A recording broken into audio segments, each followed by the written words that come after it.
और एसओ को रीचेकिंग के दौरान कोई ऐसा पेपर नज़र आ जाता है कि बच्चा 2 3 4 मार्क्स से फेल हो रहा हो, 3 मार्क्स तो लिखे हैं लेकिन ये 4 5 मार्क्स तक ये सारे, ये तीनों कोशिश करते हैं कि बच्चा निकल जाए।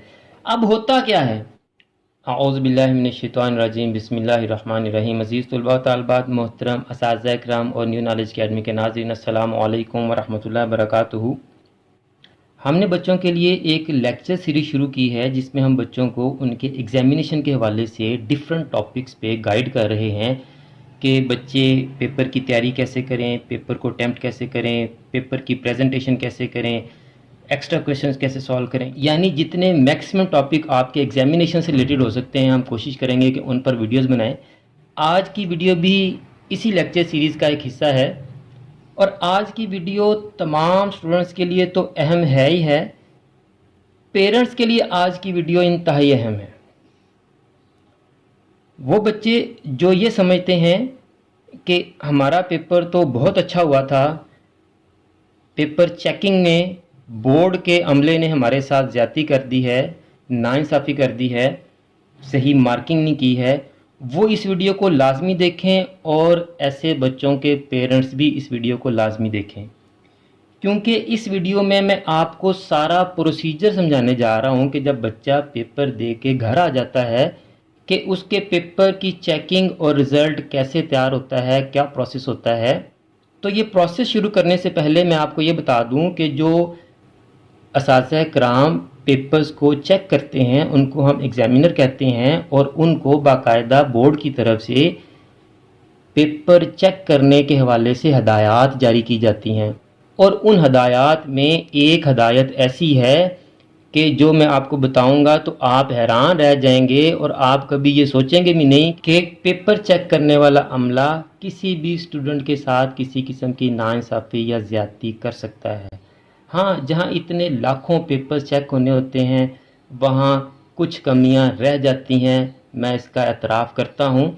लेकिन ओवरऑल ये जो एक मुआशरे में ट्रेंड पाया जा रहा है कि बच्चे पेपर दे के घर आके कहते हैं जी बड़ा अच्छा पेपर हुआ है जी, मेरा बहुत ही अच्छा पेपर हुआ है। तो जब रिज़ल्ट आता है तो बच्चा फेल। अब बच्चा भी कहना शुरू हो जाता है कि जी मेरे साथ तो ज़्यादती हो गई है, पेपर सही चेक नहीं हुए। हालांकि रीचेकिंग की ऑप्शन भी होती है, वही मैं बताऊँगा आपको कि रीचेकिंग में क्या होता है। पेरेंट्स भी फिर इस डगर पे चल पड़ते हैं, वो भी कहते हैं जी मेरे बच्चे का पेपर तो बड़ा अच्छा होया सी, मेरे बच्चे के साथ ज़्यादती हो गई है। और बाज़ दफ़ा बाज़ केसेस में कुछ कोचिंग सेंटर्स वाले जो होते हैं जिन्होंने बच्चों को कुछ नहीं करवाया होता, वो भी पेरेंट्स को कह देते हैं देखो जी बसी तो बड़ी तैयारी करवाई सी, अब वो पेपर सही चेक नहीं हुआ तो हम क्या कर सकते हैं। तो आप इसलिए इस सारे प्रोसेस को समझें और फिर आप खुद फैसला करें क्या इस प्रोसेस में किसी बच्चे के साथ नाइंसाफ़ी मुमकिन है। तो प्रोसेस मैं आपके सामने रख रहा हूँ। तो पहली बात तो यह है कि पेपर चेकिंग करने वाले जितने भी असातिज़ा किराम होते हैं वो जिस जिस पोस्ट पे भी होते हैं, एग्ज़ामिनर हैं, हेड एग्ज़ामिनर हैं, असिस्टेंट टू हेड एग्ज़ामिनर हैं, एसओज़ हैं, सबको हदायत जारी की जाती हैं कि उन्होंने पेपर कैसे चेक करना है। तो सबसे पहले क्या होता है स्टूडेंट्स कि जब बच्चे बोर्ड में पेपर अपना दे आते हैं तो बोर्ड में आपके पेपर्स के क्या बनते हैं जी, बंडल बन जाते हैं। तो ये बंडल्स जाते हैं जी बोर्ड ऑफिस के सिक्रेसी ब्रांच में। कहाँ जाते हैं जी ये? अब सिक्रेसी ब्रांच का अमला क्या करता है कि आपके जो रोल नंबर होते हैं उनको ख़त्म करके उनकी जगह पर फर्जी नंबर लगा देता है। यानी आपके पेपर के ऊपर आपका रोल नंबर ख़त्म कर दिया जाता है और फर्जी नंबर लगा दिए जाते हैं। फर्जी नंबर लगाने के बाद ये जो आपके पेपर हैं बंडल की सूरत में जहां आपके पेपर चेक होते हैं उन सेंटर्स में चले जाते हैं, चाहे बोर्ड ऑफिस में सेंटर बने हों या डिसेंट्रलाइज सेंटर्स मुख्तलिफ स्कूल्स में भी बन जाते हैं। यानी आपके बंडल कहाँ चले जाते हैं जी, सेंटर्स में। तो सेंटर्स में जो एग्जामिनर्स होते हैं वो एक हेड एग्जामिनर के अंडर काम करते हैं। अब हेड एग्जामिनर, यहाँ आगे जी हेड एग्जामिनर। अब हेड एग्जामिनर क्या करते हैं कि अपने एग्जामिनर से कहते हैं कि आप अपने बंडल में से 10% पेपर चेक करके मुझे चेक करवाएं। अब एग्जामिनर क्या करते हैं कि जो बंडल उनको एक इशू किया होता है उसमें से वो 10% पेपर चेक करते हैं, वो लेके जाते हैं हेड एग्जामिनर साहब के पास। हेड एग्जामिनर साहब एग्जामिनर के चेक किए हुए पेपर को दोबारा रीचेक करते हैं, और अगर हेड एग्जामिनर मुतमईन हों, सेटिस्फाइड हों कि ये जो एग्जामिनर्स ने पेपर चेक किए हैं इनको सब्जेक्ट का नॉलेज भी है, पेपर भी सही चेक किए हैं, ज़्यादा मिस्टेक्स नहीं की इन्होंने, तो फिर वो एग्जामिनर्स को अलाउ करते हैं कि वो मज़ीद पेपर चेक कर सकें। अगर हेड एग्जामिनर साहब ही एग्जामिनर की चेकिंग से मुतमईन नहीं हैं तो वो उनको मज़ीद पेपर चेक करने के लिए नहीं देंगे। अब एग्जामिनर साहब जब पेपर चेक कर लेते हैं तो क्या होता है कि बोर्ड ने एसओज, सीक्रेसी ऑफिसर्स कुछ हायर किए होते हैं, और नॉर्मली ये दूसरे शहर से आते हैं। तो ये क्या करते हैं कि ये भी एग्जामिनर ने जो पेपर चेक किए होते हैं उनकी रीचेकिंग करते हैं। उनकी क्या करते हैं जी? रीचेकिंग करते हैं। वो क्या करेंगे? वो मार्किंग चेक करेंगे और टोटल चेक करेंगे। मार्किंग और टोटल से क्या मुराद है कि एग्जामिनर ने सारे क्वेश्चंस चेक किए हैं,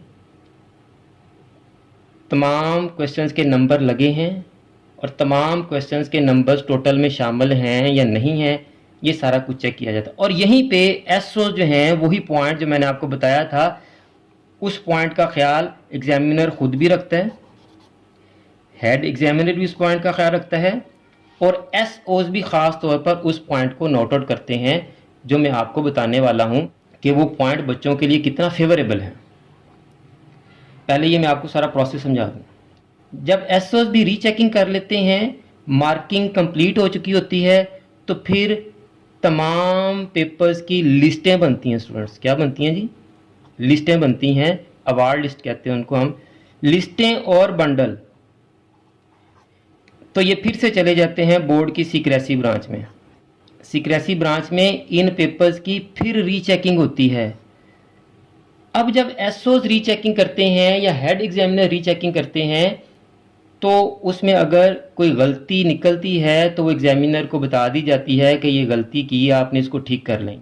कोई क्वेश्चन रह गया है, कोई टोटल में गलती है, किसी क्वेश्चन के नंबर नहीं लगे हैं, तो वो एसओज और हेड एग्जामिनर से कह के ठीक करवा लेते हैं। जब लिस्टें बनकर बोर्ड की सीक्रेसी ब्रांच में पेपर चले गए और वहाँ जब रीचेकिंग होती है, अगर यहाँ पे अब कोई गलती पकड़ी जाएगी तो एग्जामिनर को जुर्माना किया जाता है। क्या किया जाता है? जुर्माना किया जाता है उनको। और अगर गलतियां बहुत ज़्यादा हों तो उस एग्जामिनर को बैन भी किया जा सकता है। बैन से मुराद ये है कि वो आइंदा पेपर चेक करने के अहल नहीं होंगे। इतनी ज़्यादा सख्ती है स्टूडेंट्स। अच्छा, अब अगर ये आपका पेपर इन सारे प्रोसेस से भी गुजर चुका है और आपको शक है, डाउट है कि मेरा पेपर सही चेक नहीं हुआ, तो फिर आप खुद, स्टूडेंट खुद रीचेकिंग के लिए अप्लाई कर सकते हैं। आप जब रीचेकिंग के लिए अप्लाई करेंगे तो आपके जो क्वेश्चंस के आंसर हैं वो दोबारा से चेक नहीं होंगे, सिर्फ आपकी मार्किंग और टोटल चेक होगा। मार्किंग से मुराद ये है कि आपके तमाम क्वेश्चंस के आंसर मार्क हैं, किसी क्वेश्चन का आंसर अनचेक्ड तो नहीं है, तमाम क्वेश्चंस के नंबर्स का टोटल ठीक है। रीचेकिंग में ये चेक होता है। अब अगर रीचेकिंग में गलती निकल आए एग्जामिनर की, तो फिर जुर्माना और बैन। अब जो पॉइंट मैं आपको बताने वाला हूं, देखें ज़रा क्लियरली, ये पॉइंट नंबर 3 देखें जी हिदायत का। जवाबी कापियां जानते वक्त उम्मीदवारों से हमदर्दाना और मुनसफाना रवैया अख्तियार कीजिए क्योंकि उम्मीदवारान आपके मुकाबला में ज़्यादा इल्म नहीं रखते। इनके जवाबात की जांच पड़ताल अपनी आला सतह के हवाले से ना कीजिए।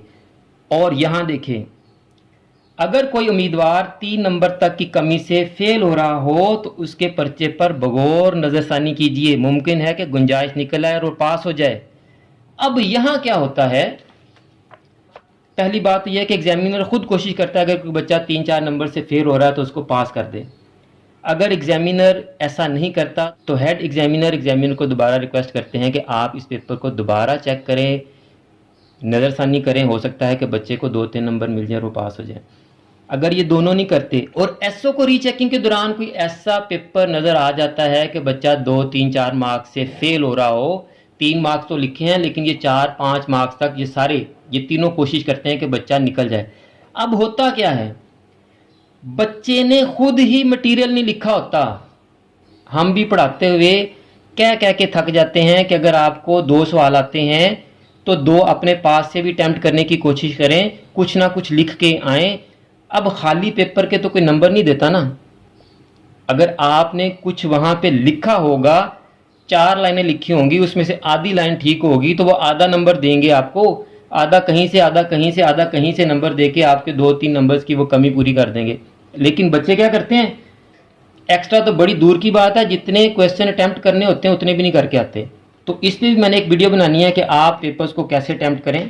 तो इसलिए अगर आपने अभी तक चैनल सब्सक्राइब नहीं किया तो चैनल को सब्सक्राइब कर लें, बेल आइकन को दबाकर ऑल नोटिफिकेशंस को भी ऑन कर लें ताकि जितनी भी वीडियोस हम आपके लिए अपलोड करें तमाम वीडियोस के नोटिफिकेशन आपके पास डायरेक्ट और इन टाइम पहुंचते रहें।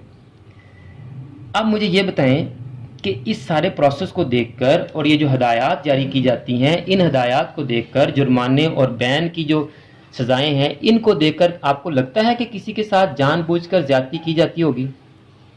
ज़्यादती बच्चे अपने साथ खुद करते हैं, पेपर सही तैयार नहीं करते और अटेम्प्ट सही नहीं करते। आधे टाइम से पहले ही कुछ बच्चे निकलने की कोशिश कर रहे होते हैं कि जी हम तो किसी तरह घर पहुंच जाएं, एग्जामिनेशन हाल से हमारी जान छूटे। तो इस वीडियो में मैं कह रहा हूँ, इसके लिए मैं स्पेशल वीडियो भी बनाऊंगा कि काइंडली कि आप पेपर में ज़्यादा से ज़्यादा क्वेश्चन सॉल्व करने की कोशिश किया करें। वो बच्चे जो पढ़ाई में बहुत कमज़ोर हैं वो मुश्किल पास होते हैं, अगर उन्होंने एक्स्ट्रा क्वेश्चंस अटैम्प्ट किए होंगे तो उनके पास होने के चांस होते हैं। और जो बच्चे टॉपर्स हैं या पढ़ने वाले हैं वो भी एक्स्ट्रा क्वेश्चन अटैम्प्ट करें ताकि उनके भी नंबर्स में इजाफा हो सके। इसके लिए मैं स्पेशल एक वीडियो भी बनाऊँगा। तो उम्मीद है कि आपको आज की वीडियो अच्छी लगी होगी। अगर आपको आज की वीडियो अच्छी लगी है तो आप इस वीडियो को लाइक लाजमी करें और इस वीडियो को ज़्यादा से ज़्यादा शेयर करें ताकि तमाम स्टूडेंट्स को और तमाम पेरेंट्स को पता चल सके कि ये सारा चेकिंग का प्रोसेस क्या है, किस तरह से पेपर्स चेक होते हैं और उनकी मार्किंग कैसे होती है, रीचेक किस किस मरहले पर होते हैं और फिर फाइनल लिस्टें कैसे बनती हैं और रिज़ल्ट कैसे तैयार होता है। और अगर आपने हमारे तमाम सोशल मीडिया अकाउंट्स को फॉलो नहीं किया तो आप हमारे तमाम सोशल मीडिया अकाउंट्स को भी फॉलो कर लें ताकि अगर हम वहाँ पे कुछ पोस्ट करें तो वो पोस्ट भी आपके पास पहुँच सके। आखिर में मेरी दुआ है कि अल्लाह ताला तमाम स्टूडेंट्स को, मेरे तमाम नाज़रीन को और पूरी उम्मत मुस्लिमा को दीनों दुनिया के तमाम इम्तिहानात में कामयाबियाँ अता फरमाए, हम सब की बख्शिश और मग़फ़िरत फरमाए और ख़ात्मा बिल ईमान फरमाए। मुझे भी अपनी दुआ में याद रखा करें। अगली वीडियो तक के लिए फ़ी अमानिल्लाह।